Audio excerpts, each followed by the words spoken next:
तो जैसा कि लास्ट एपिसोड में हमने देखा था कि ज़्याओफान और बीस्ट गॉड की एक सुनसान विलेज में मुलाकात हो गई, जहाँ पर बीस्ट गॉड ज़्याओफान को अपनी साइड करने की कोशिश कर रहा था, मगर उसके इरादों से अनजान ज़्याओफान ने मना कर दिया। वहीं दूसरी तरफ किंग मेंगसिक को पता चल चुका था कि डिमोनिक बीस्ट की आर्मी फॉलिंग गॉड पास को क्रॉस करते हुए नॉर्थ की तरफ आगे बढ़ रही है, तो वो लोग भी इन बीस्ट का मुकाबला करने के लिए अपने इलाइट डिसाइपल्स को तैनात कर चुके। साथ ही हमने देखा कि एल्डर जाओ, जियांजो और सो डीमन घोस्ट क्लैन के बंदे के जाल में फंस चुके हैं। वो घोस्ट क्लैन का बंदा कॉफिन से बनी हुई फॉर्मेशन का यूज करके इन्हें मारना चाहता था, मगर ज़्याओफान ने वहां आकर इन तीनों को बचा लिया। हालांकि अब ज़्याओफान को खुद ही उस पावरफुल घोस्ट क्लैन के मास्टर का मुकाबला करना होगा।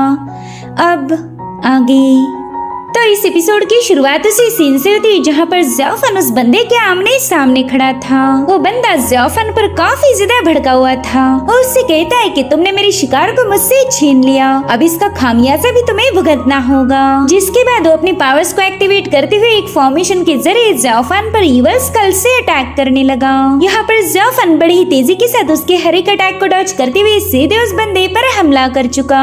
हालांकि वो बंदा जैसे तैसे खुद को बचाते हुए उस हॉल से बाहर आ जाते हैं। साथ ही साथ ज़्याओफान भी उसका पीछा कर रहा था। वो बंदा ज़्याओफान से अपना पीछा छुड़ाना चाहता था, इसलिए अपनी एनर्जी स्ट्राइक का यूज करते हुए ज़्याओफान पर अटैक करने लगा, मगर ज़्याओफान उसके हर एक अटैक को नाकाम करते हुए उसके काफी करीब पहुंच चुका था। यहाँ पर ज़्याओफान अपने डिमोनिक हैंड का यूज करते हुए उस बंदे को जकड़ने की कोशिश कर रहा था, जो देखो मास्टर अपने नीडल को समन करते हुए उससे एक अम्ब्रेला क्रिएट कर लेता है। वही दूसरी तरफ ज़्याओफान ने अपनी ब्लड सर्जिंग टेक्निक का यूज करते हुए उस पर एक जोरदार हमला कर दिया था। हालांकि वो बंदा अपनी अम्ब्रेला का यूज करते हुए ज़्याओफान के वेपन को दोबारा से उसके पास पहुंचा चुका था। वो उससे कह रहा था, बच्चे मानना पड़ेगा तुम्हारी टेक्निक काफी ज्यादा पावरफुल है, मगर ज़्याओफान तो फिलहाल तारीफें सुनने के बिल्कुल भी मूड में नहीं था। वो तो एक बार फिर से उस पर हमला करने के लिए रवाना हो जाता है, मगर उस मास्टर ने अपनी इवल पावर का यूज करते हुए तुरंत ही उस इल्यूजन को ब्रेक कर दिया। अब यहाँ पर ज़्याओफान देखता है कि वो दोबारा से उसी हॉल में पहुंच चुका। वो बंदा उसके साथ माइंड गेम खेलते जा रहा था। साथ ही साथ उस पूरे हॉल में कई सारे इवल टैलिस्मान चिपके हुए थे, तो ज़्याओफान समझ जाता है कि ये बंदा इन्हीं का यूज करके मुझ पे हमला करेगा, इसलिए ज़्याओफान ने जल्दी से अपने आसपास गोल्डन बेल को समन कर लिया। और अब वो गोल्डन बेल उस पूरे हॉल को डिस्ट्रॉय करते हुए ज़्याओफान सीधे उस बंदे के पास आ जाता है। वो उसे चोक करने की कोशिश कर रहा था, लेकिन उस मास्टर ने अपनी स्टिक की मदद से दोबारा से उनका लोकेशन बदल दिया। यहाँ पर ज़्याओफान समझ जाता है कि इस बंदे की स्टिक इल्यूजन क्रिएट करने की पावर रखती है। वहीं पर उस मास्टर ने अपने स्टिक का यूज करते हुए ज़्याओफान पर एक जोरदार स्लैश अटैक रिलीज कर दिया। हालांकि ज़्याओफान बेंड होकर उसके काफी करीब पहुंच चुका था। अब इससे पहले कि ज़्याओफान अपने ब्लड डिवोरिंग मेज से उस पर हमला कर पाए, वो बंदा दोबारा से गायब हो जाता है। इनफैक्ट उसी बंदे ने ज़्याओफान पर अपनी स्टिक से अटैक करते हुए उसे काफी पीछे ढकेल दिया। ज़्याओफान कह रहा था कि शायद ये सब उस बोन बेल का कमाल है, और फिर ज़्याओफान एक बार फिर से वापिस आते हुए उस पर अपनी ब्लड सर्जिंग एनर्जी से अटैक करने लगा। वहीं पर वो बंदा भी अपने इवल डैगर्स को क्रिएट करते हुए उस पर रिलीज किए जा रहा था। यहाँ पर इन दोनों के वेपन्स में एक जोरदार क्लैश हुआ, मगर वो बंदा ज़्याओफान पर भारी पड़ते हुए उसे पीछे पुश कर देता है, मगर ज़्याओफान तो उतनी ही तेजी से दोबारा से वापस आ चुका था। तब तक उस बंदे ने वहाँ की फ्लोर पर अपनी एनर्जी को रिलीज कर दिया, जिससे वहाँ पर कुछ एनर्जी वेव रिलीज होते हुए उस बंदे का लोकेशन बदलने लगी। लेकिन इस बार ज़्याओफान ने उस बंदे पर नहीं बल्कि उसकी बोन बेल पर ही अटैक किया। ज़्याओफान ने उसे उसकी बोन बेल से अलग कर दिया था, जिसके चलते वो बंदा काफी ज्यादा पैनिक हो जाता है, और अब ज़्याओफान उसे घसीटते हुए काफी दूर ले जा चुका। तो इस तरह से ज़्याओफान ने मुकाबला जीतते हुए इस बंदे को चोक करके उसे वहीं पर खत्म कर चुका। लेकिन ज़्याओफान देखता है कि इस बंदे के मरने के बावजूद भी उसका फॉर्मेशन अभी भी एक्टिव है, जो कि इसी के साथ डिस्ट्रॉय हो जाना चाहिए था। अब ज़्याओफान कोई तुक लगा पाए इससे पहले उस बंदे ने ज़्याओफान को दबोच लिया। हालांकि ज़्याओफान जैसे तैसे खुद को उससे बचा लेता है। अब यहाँ पर ज़्याओफान ने अपनी blood shadow soul separation technique का यूज करते हुए उस बंदे पर हमला कर दिया, जिसके चलते ज़्याओफान की ब्लड सर्जिंग स्ट्राइक काफी तेजी से आकर उसके आर पार घुस चुकी थी। उतने में ही ज़्याओफान की नजर पड़ी उसकी स्टिक पर, जिसमें से एक स्कल डिस्ट्रॉय हो गया था। तो ज़्याओफान तुरंत ही समझ गया कि उस बंदे ने अपने पपेट का यूज किया था, यानी कि उसने ज़्याओफान को काफी चालाकी से उल्लू बनाया। और उतने में वो बंदा दोबारा से उसके साथ भिड़ जाता है। वो ज़्याओफान से कह रहा था कि तुम्हें आए हुए ही डीमन किंग सेक्ट का वाइस मास्टर नहीं बनाया गया। तुम तो वाकई उसके काबिल हो। वैसे तो आज तक कोई भी मेरी डिमोनिक शेल को डिस्ट्रॉय नहीं कर पाया था, लेकिन तुमने तो बड़ी आसानी के साथ मेरी दोनों बॉडीज को डिस्ट्रॉय कर दिया। मानना पड़ेगा मैं तुमसे काफी ज्यादा इम्प्रेस हूँ। वहीं पर ज़्याफन उस पर मुसलसल अटैक करते हुए कहने लगा कि मैं तो बस इतना देखना चाहता हूँ कि तुम कितनी बार मर के दोबारा से जिंदा होते हो। जिस पर वो बंदा हंसते हुए कहने लगा कि मेरा छोड़ो, तुमने पहला खुद के बारे में सोचना चाहिए। तुम तो बस एक ही बार मर सकते हो। यहाँ पर ज़्याफन ने अपने ब्लड डिवोरिंग मेस से उस पर एक जोरदार अटैक कर दिया, जिसके चलते उसकी एक और स्कल डिस्ट्रॉय हो गई, यानी कि उसकी एक लाइफ उससे छिन गई थी। वो बंदा ज़्याफन के हाथों बुरी तरह से पिट रहा था, इसलिए उस बंदे ने अपने एक सबसे स्पेशल मूव को एक्टिवेट किया, जिसे डीमन साउंड सोल बाइंडिंग भी कहा जाता था। वो ज़्याफन पर अपनी पावरफुल साउंड वेव रिलीज करते हुए उसे सप्रेस करने लगा। साथ ही साथ उसने ज़्याफन पर अपनी एक ईवल किल से भी अटैक कर दिया था, मगर ज़्याफन को उसकी ये ट्रिक्स फालतू लगने लगी। वो उस पर अपनी डिवावरिंग में से एक जोरदार ब्लो हिट करते हुए कहने लगा कि अब तो मैं तुम्हारी इन पैंतरों से तंग आ चुका हूँ। और उसके ऐसा करते साथ ही वहाँ का एक और कॉफिन ओपन हो गया, जिसमें से वो बंदा बाहर आ चुका था। वेल ये है इस मास्टर की रियल बॉडी। वो बंदा उससे कह रहा था कि तुमने तो मुझे काफी तगड़ी टक्कर दी है, लेकिन ये मत समझना कि ये खेल यहीं पर खत्म हो गया। दरअसल मैं जानबूझकर तुम्हें यहाँ पर लेके आया था। और अब वो एक आर्टिफैक्ट को समन करते हुए उसमें वहाँ मौजूद सारी इन एनर्जी को एब्जॉर्ब करने लगा। इसी इन एनर्जी की मदद से वो मास्टर अपनी इंजुरीज को हील कर सकता था। तब तक ज़्याफन भी उसे खत्म करने के लिए वहाँ पर पहुँच चुका। वहीं पर वो मास्टर भी अपनी इन एनर्जी से उस पर हमला करते हुए कहने लगा कि अब तुम्हारी ये बॉडी और तुम्हारी कल्टीवेशन मेरी हो जाएगी। मुझे तुम्हारे जैसे स्ट्रॉन्ग वेसल की जरूरत थी, तो आओ और मेरा गुलाम बनो। यहाँ पर ज़्याफन जमीन पर हिट करके अपनी इवल एनर्जी को रिलीज करने लगा। वो उस मास्टर से कह रहा था कि अगर तुम वाकई मेरी बॉडी और कल्टीवेशन पर कब्जा करना चाहते हो तो पहला अपनी एबिलिटी दिखाओ। साथ ही साथ ज़्याफन के डिमोनिक हैंड्स ने उसके आर्टिफैक्ट को चारों ओर से जकड़ लिया था। ज़्याफन उन डिमोनिक हैंड्स को हुक्म देता है कि जल्दी से इस आर्टिफैक्ट को ब्रेक करो, जिस पर वो मास्टर कहने लगा बच्चे इसके लिए तो अब काफी ज्यादा देर हो चुकी है। सच बताओ तो मैं इसी पल की तलाश में था, इसलिए तो मैंने ये फॉर्मेशन ऑलरेडी यहाँ पर सेटअप किया है। जिसके बाद उस ज़्याफन पर अपनी इवल एनर्जी से हमले करने लगा। वहीं पर ज़्याफन खुद को आजाद करते हुए सोच रहा था कि इस बंदे का रेस्ट्रिक्शन तो काफी ज्यादा स्ट्रॉन्ग हो रहा है। अगर ऐसा ही चलता रहा तो मैं ज्यादा देर तक इसे होल्ड नहीं कर पाऊंगा। तब तक ज़्याफन उस फॉर्मेशन की एनर्जी से खुद को आजाद कर चुका, लेकिन वो मास्टर तो उसे पल भर के लिए चैन की सांस भी नहीं लेने दे रहा था। उसने बड़ी ही तेजी के साथ ज़्याफन पर अपने इवल स्कल से अटैक करना शुरू कर दिए। तो ज़्याफन जैसे तैसे उन स्कल अटैक से खुद को बचाते हुए सीधे उस आर्टिफैक्ट की तरफ आगे बढ़ने लगा। वो जानता था कि यही मैजिकल ट्रेजर उस बंदे की पावर है। अगर इसे डिस्ट्रॉय किया जाए तो बंदा आसानी से हार जाएगा। और ज़्याफन की प्लानिंग उस बंदे को भी समझ आ गई। वो ज़्याफन से कह रहा था कि तुम मेरा मैजिकल ट्रेजर मुझसे छीनना चाहते हो, लेकिन क्या तुम्हें ऐसा लगता है कि इतना ज्यादा आसान होगा? अब तो मास्टर काफी ज्यादा भड़क गया था। उसने अपने एक्सट्रीम पावर्स को एक्टिवेट करते हुए ज़्याफन पर एनर्जी का एक फ्लो रिलीज कर दिया। वहीं पर ज़्याफन भी उस बंदे से खुद को बचाने के लिए टाविस्ट पावर को एक्टिवेट कर देता है। यहाँ पर ज़्याफन ने 2 फॉर्मेशन बना लिए थे, जो कि उस बंदे की पावरफुल एनर्जी का डट के मुकाबला करने लगे। साथ ही साथ ज़्याफन ने देखा कि वो बंदा उस पर एक स्नीक अटैक करने की फिराक में है, तो ज़्याफन अपनी गोल्डन बेल को रिलीज करते हुए उसे उसमें ट्रैप कर चुका।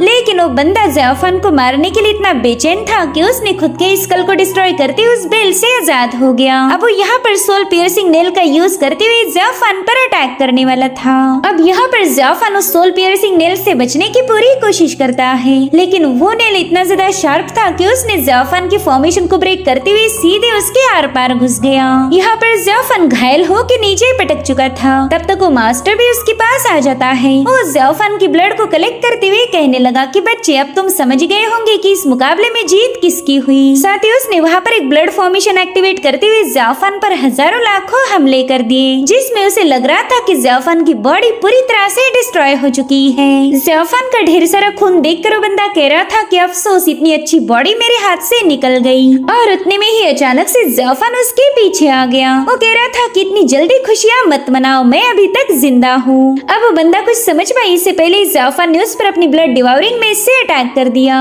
और इस बार वो बुरी तरह से घायल होकर जमीन पर पटक गया था। वो बंदा ज़्याफान से पूछ रहा था कि उस फॉर्मेशन में मैंने जो ब्लड देखा वो रियल था या फिर फेक, जिस पर ज़्याफान कह रहा था ऑफ कोर्स वो ब्लड रियल था। दरअसल ज़्याफान ने इस बंदे को उल्लू बनाने के लिए अपने ब्लड एसेंस का यूज किया था और उसी को देखकर इसे ऐसा लगा कि ज़्याफान उसके हाथों मारा जा चुका है। साथ ही अब तो उस मास्टर में जरा भी एनर्जी नहीं कि ज़्याफान का मुकाबला कर पाए, इसलिए वो सीधी सुलह की बात पर आ गया। वो कह रहा था देख बच्चे, अब तो फाइट करने का कोई मतलब नहीं बनता, तू भी पावरफुल है और मैं भी, तो क्यों ना हम इस मुकाबले को यहीं पर रोक दे। यहाँ पर ज़्याफान सोच रहा था कि अगर मेरी कल्टीवेशन जरा भी लो लेवल पर होती तो शायद अभी तक मैं इस बंदे के हाथों 100 बार मर चुका होता। ये बंदा काफी ज्यादा पावरफुल है, साथ ही मुझे इसके इरादों के बारे में कोई आइडिया नहीं, तो क्यों ना इसके साथ थोड़ी सी बातचीत की जाए। इसलिए ज़्याफान उस मास्टर से पूछता है कि बताओ फिर तुम यहाँ पर अज़ूर क्लाउड माउंटेन में क्यों आए? मुझे तो नहीं लगता कि तुम यहाँ के इलाके से बिलोंग करते हो। तो मास्टर वहाँ की कॉफिन को समन करते हुए ज़्याफान को बताने लगा कि ऑफ कोर्स मैं तो यहाँ बस तमाशा देखने आया था। अब ये सीन यहीं पर कट हो कि हमें कुछ इंसेक्ट के बारे में बताया जाता है। एंशिएंट रिकॉर्ड्स के अकॉर्डिंग ऐसे इंसेक्ट हेवन तक भी फ्लाई कर सकते हैं। साथ ही साथ अंडरग्राउंड में छुपने की इनके पास बेहतरीन हाइडिंग एबिलिटीज थी। एक एक इंसेक्ट खुद को 10,000 सालों तक छुपा के रख सकता है। और ऐसे इंसेक्ट से पाला पड़ा था किंगमिंग सेक्ट के डिसाइपल्स का। उनके सामने लाखों करोड़ों इंसेक्ट ने अपने डीमन किंग को फॉर्म कर लिया था, जिन्हें डीमन किंग इनके नाम से जाना जाता था। यहाँ पर शाओ ने अपने टीम को इन इंसेक्ट पर हमला करने का हुक्म दिया। साथ ही साथ उस जेंग को एक फॉर्मेशन बनाने के लिए बता रहा था। तो ये सभी इलाइट डिसाइपल तुरंत ही अपने अपने काम पर लग गए। टियानिन टेम्पल के मॉन्क्स ने तो सीधे उन इंसेक्ट के छत्तों पर ही हमला कर दिया था। वहीं पर फिनशांग वैली के डिसाइपल्स ने वहाँ पर आग लगाना शुरू कर दी ताकि वो इंसेक्ट इस यांग फायर में जल के राख हो जाए। बाकी बचे डिसाइपल भी उस डीमन किंग को मारने के लिए आगे बढ़ने लगे और ये देखकर उस डीमन किंग को काफी ज्यादा गुस्सा आ रहा था। उसने फटाफट से अपनी एनर्जी वेव को रिलीज करते हुए इन लोगों को वहीं पर होल्ड कर दिया। तो जीव फटाफट से अपनी आइस सोर्ड को रिलीज करते हुए इंसेक्ट को खत्म करने लगी, लेकिन वहाँ पर तो इंसेक्ट की भरमार थी, जिसके चलते जीव का ये अटेम्प्ट पूरी तरह से फेल हो गया और अब अटैक करने की बारी उन इंसेक्ट की थी। उनकी डीमन किंग उन्हें हमला करने का हुक्म देती है और उसके एक ही इशारे पर वो सभी इंसेक्ट इस पूरी जगह में फैल गए। टियानिन टेम्पल के मॉन्क्स ने अपने साथियों को बचाने के लिए वहाँ पर गोल्डन बेल को फॉर्म कर लिया था, जिसके टच होते ही काफी सारे इंसेक्ट वहीं पर मारे जाने लगे। साथ ही जिन्होंने भी यहाँ पर अपने दोनों ड्रैगन्स को समन कर लिया था, जो कि उस बेल को प्रोटेक्ट करने लगते हैं। फाशन अपने दोस्तों को बता रहा था कि इन कीड़ों पर हमने फुल फोर्स से अटैक करना चाहिए, तभी जाकर ये मारे जाएंगे। वहीं दूसरी तरफ हम देख पाते हैं कि जीव के पीछे काफी सारे इंसेक्ट पड़े हैं, तो उसने फटाफट से वहाँ पर एक फॉर्मेशन शील्ड बनाते हुए खुद को प्रोटेक्ट कर लिया। जिनियो को पता था कि उसका ये फॉर्मेशन ज्यादा देर तक इन कीड़ों को होल्ड नहीं कर पाएगा। इधर शाओ और लीजुन भी उन कीड़ों का शिकार करने के लिए रवाना हो चुके थे। उन दोनों ने बड़ी ही तेजी के साथ वहाँ पर ब्लास्ट करते हुए इन कीड़ों का काम तमाम करना शुरू कर दिया। इधर जीव भी अपनी अल्टीमेट पावर को एक्टिवेट कर चुकी।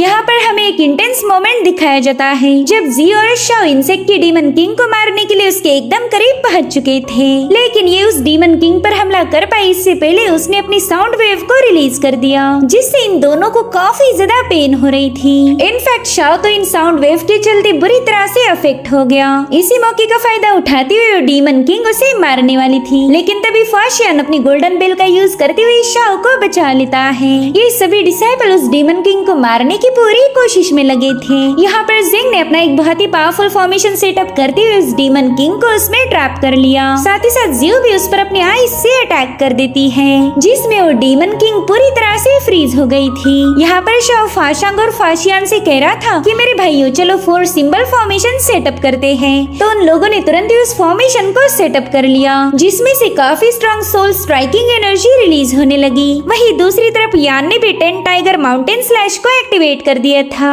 और वहीं पर बची कुची कसर ली जुन ने पूरी कर दी। उसने यहाँ पर 9 यांग पावर को एक्टिवेट कर दिया, जिसके चलते उस डीमन किंग पर चारों ओर से हमले होने लगे। लेकिन इन लोगों के अटैक उस पर हिट हो पाई इससे पहले वो डीमन काफी सारे इंसेक्ट में तब्दील हो गई। जेंग तो इस नजारे को देखकर ही काफी ज्यादा हैरान हो गया। वो कह रहा था कि जब भी हम इसे मारने की कोशिश करेंगे ये हजारों कीड़ों में बदल जाएगी। इसके पास तो बहुत ही भयानक ट्रांसफॉर्मेशन एबिलिटी है। अब ये सीन यहीं पर कट होकर हम ज़ेऑफान को देख पाते हैं, जो कि उस मास्टर को बता रहा था कि हमारे तीनों डिमोनिक कल्ट ने कुछ डिमोनिक बीस्ट का मुकाबला किया और इसमें हमारे काफी सारे लोग मारे गए। तुम ये भी समझ सकते हो कि डिमोनिक कल्ट पूरी तरह से डिस्ट्रॉय हो गए और अब तो उन डिमोनिक बीस्ट की आर्मी दोबारा से गैदर हो चुकी। क्या तुम्हें लगता है कि राइचस पाथ के लोग उनका मुकाबला कर पाएंगे? जिस पर वो मास्टर बताने लगा कि मैंने आज तक इतनी भयानक डिमोनिक बीस्ट की आर्मी को नहीं देखा था। अगर राइचस पाथ के लोग इस डिमोनिक बीस्ट का मुकाबला करते भी है तो भी उनकी जीत के चांसेस बस 30% होंगे। मैं उनके जीतने के चांसेस 30% इसलिए बोल रहा हूँ क्योंकि फॉलन गॉड पास में उन्होंने डिमोनिक बीस्ट का मुकाबला किया था।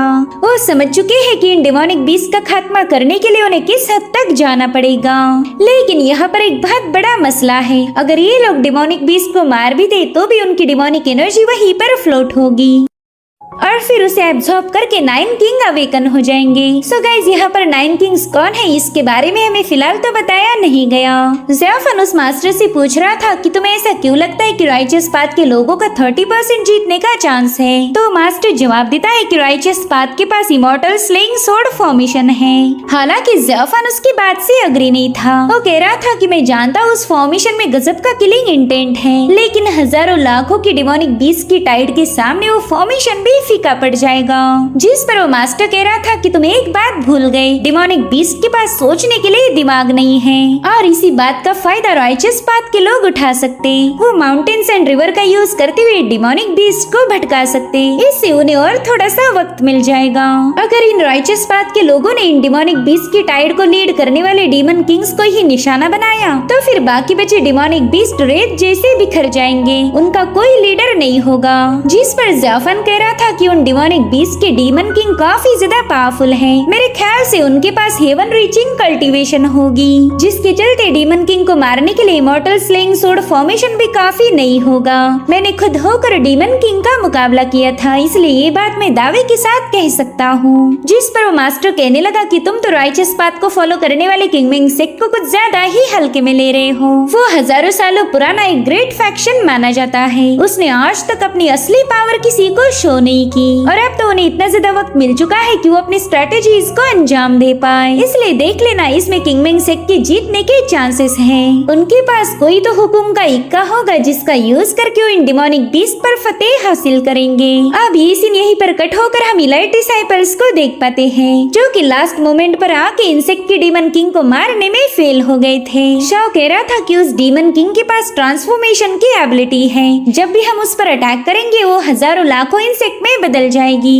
अब तुम लोग ही बताओ हम इतने सारे इंसेक्ट को एक साथ कैसे मार पाएंगे। तो लीजुन बताता है कि शायद हमने रेस्ट्रिक्शन का यूज करके उन्हें एक जगह पर ट्रैप करना चाहिए, मगर शाओ कहने लगा कि इतना बड़ा मैसिव रेस्ट्रिक्शन सेटअप करना हम ह्यूमंस के बस की बात नहीं, हमें उन्हें मारने के लिए कोई और तरीका ढूंढना होगा। और तभी जियो ने अपनी प्लानिंग बताने लगी। वो कह रही थी कि यहाँ से 200 मील दूरी पर क्रिम्सन सी डार्क फॉरेस्ट है, वहाँ पर कुछ ऐसे हार्ड ट्रीज पाए जाते हैं जो कि अपनी फायर एबिलिटीज के लिए मशहूर हैं। लेजेंड्स के अकॉर्डिंग अगर उनमें आग लगा दी जाए तो कई दिनों तक नहीं बुझती, तो क्यों ना हम इस क्रिम्सन फॉरेस्ट का यूज करें। जियो की ये आइडिया शाओ को भी पसंद आई। वो कह रहा था कि हम उस पूरे फॉरेस्ट सी में fire gathering grand formation setup करेंगे। उस फॉरेस्ट में आग लगाने का काम लीजुन ने अपने जिम्मे लिया था। वो कह रहा था कि हमारे फिनशांग वैली के पास काफी प्योर यंग फायर है, तो उसका यूज करके हम उस फॉरेस्ट को जला सकते। तो अब अगले सीन में हम देख पाते कि जियो एक बहुत ही पावरफुल फायर फ्लो के पास खड़ी थी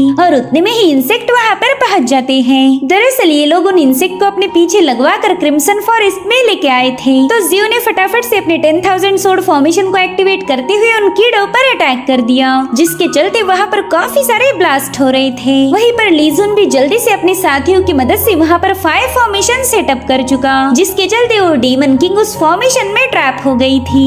जो देख फाशियांग कह रही थी कि चलो हमारा प्लान कामयाब हो गया, हमने उस डीमन किंग को एटलीस्ट ट्रैप किया है। वहीं पर जिंग उस फॉर्मेशन में ट्रैप हुए कीड़ों को मारने के लिए वहाँ पर एक और फॉर्मेशन सेटअप कर देता है। अपने इंसेक्ट को यूं मरता हुआ देखकर डीमन किंग काफी ज्यादा भड़क गई थी। यहाँ पर लीजन बाइंडिंग प्रिजन टेक्निक को एक्टिवेट करते हुए इस फॉर्मेशन के अंदर यांग एनर्जी रिलीज करने लगा ताकि उसमें ट्रैप हुए सभी इंसेक्ट मारे जाएं। साथ ही उस फॉर्मेशन में थोड़ी सी जगह बनाते हुए फाशान ने बुद्धिस्ट लायन रोअर को एक्टिवेट कर दिया, जिसके कांटेक्ट में आते ही वो इंसेक्ट जलकर राख होने लगे।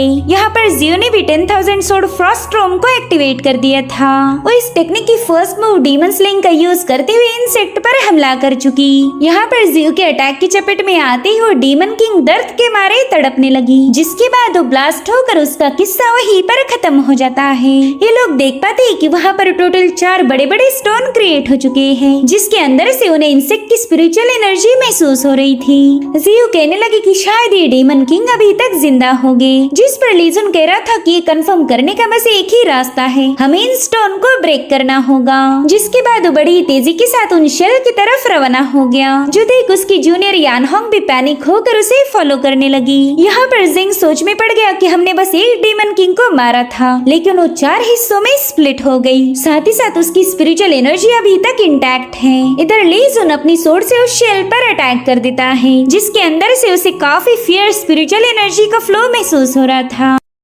और उतने में ही जिंग चिल्लाकर लीजन को बताने लगा कि सीनियर प्लीज साइड में हट जाओ, डीमन किंग अभी भी जिंदा है। अब इससे पहले कि लीजन खुद को संभाल पाए, उस डीमन किंग ने अपने शेल को ब्रेक कर दिया। साथ ही साथ उसने वहाँ पर कई सारे स्लैशेस रिलीज कर दिए थे। तो लीजन यानहोंग को पीछे पुश कर देता है ताकि उसकी जूनियर घायल ना हो पाए। इधर बाकी के डिसाइपल उन दोनों की मदद करने के लिए रवाना हो चुके, लेकिन तभी वो देखते कि वहाँ मौजूद बाकी की तीनों शेल भी ब्रेक हो गयी। इन सभी को उन विशाल डीमन किंग्स ने चारों ओर से घेर लिया था, जिसके बाद वो डीमन किंग्स अपनी पावरफुल टेक्निक का यूज करते हुए इन सभी पर हमले करने लगे। इनमें से कोई एक भी बंदा ऐसा नहीं बचा था जो बुरी तरह से घायल न हुआ हो। इन लोगों पर पावरफुल स्ट्राइक हिट होते हुए सभी लोग एक चट्टान पर पटक जाते हैं। इनमें अब जरा भी पावर नहीं बची थी कि इन डीमन किंग्स का मुकाबला कर पाए, लेकिन फिर भी मुकाबला तो करना ही पड़ेगा। जिंग अपनी टीम को बता रहा था कि इन डीमंस के पास 4 एलिमेंट है, अर्थ, वाटर, फायर एंड विंड, और इसी से इन लोगों ने हम पर अटैक किया था। भले ये टोटल 4 फॉर्म्स में बट गए हो, मगर इनके माइंड आपस में कनेक्टेड हैं। अगर हमने किसी एक पर अटैक किया तो बाकी के 3 इंसेक्ट उसे सपोर्ट करेंगे, जिस पर शाओ कहता है कि फिर हमें भी 4 टीम्स में बटना होगा। अगर 4 ओर से इन चारों पर हमला हो पाए तो ये एक दूसरे की मदद नहीं कर पाएंगे। और तभी ये लोग देखते कि उन चारों डीमन किंग्स ने अपनी पावर को मर्ज किया है, जो देखते ही जिंग ने भी फटाफट से वहाँ पर एक फॉर्मेशन एक्टिवेट कर दिया। वो कह रहा था कि मैं तुम सभी की मैजिकल पावर को इस फॉर्मेशन से कनेक्टेड रखूंगा, चलो फिर मिलकर दुश्मन का मुकाबला करते हैं। यहाँ पर जिंग ने बहुत ही गजब का फॉर्मेशन बना लिया था, जो कि इन सभी की पावर को रिप्रेजेंट करता है। और उसी वक्त उन चारों डीमन किंग्स ने मिलकर अपनी एनर्जी से इनके फॉर्मेशन पर हमला कर दिया। तो ये सभी लोग अपनी पावर्स का यूज करते हुए उसे काउंटर करने लगे। ये सभी लोग ऑलरेडी काफी ज्यादा घायल थे, जिसके चलते डीमन किंग्स की पावर को फेस करना इनके लिए काफी ज्यादा मुश्किल हो गया। मगर इनमें से कोई भी हार मानने के लिए तैयार नहीं था।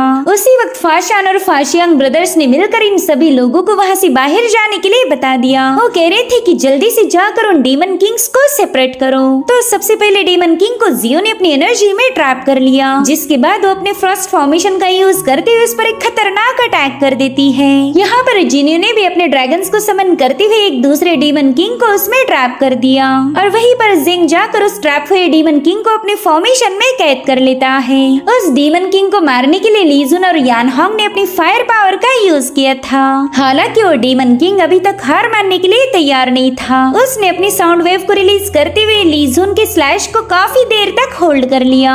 अब बाकी बचे डीमन किंग्स को फाशान, फाशियांग और यान संभालने लगे। इन सभी लोगों ने मिलकर अपने अपने अल्टीमेट मूव्स का यूज करते हुए उन डीमन किंग्स पर एक साथ ही अटैक कर दिया, जिसके चलते उन डीमन किंग्स को आपस में कनेक्ट होने का मौका ही नहीं मिलता। और फाइनली वहाँ यहाँ पर एक जोरदार ब्लास्ट के साथ वो चारों डेमन किंग्स मारे गए। इस तरह से इलाइट डिसाइपल्स ने फतेह हासिल कर ली थी।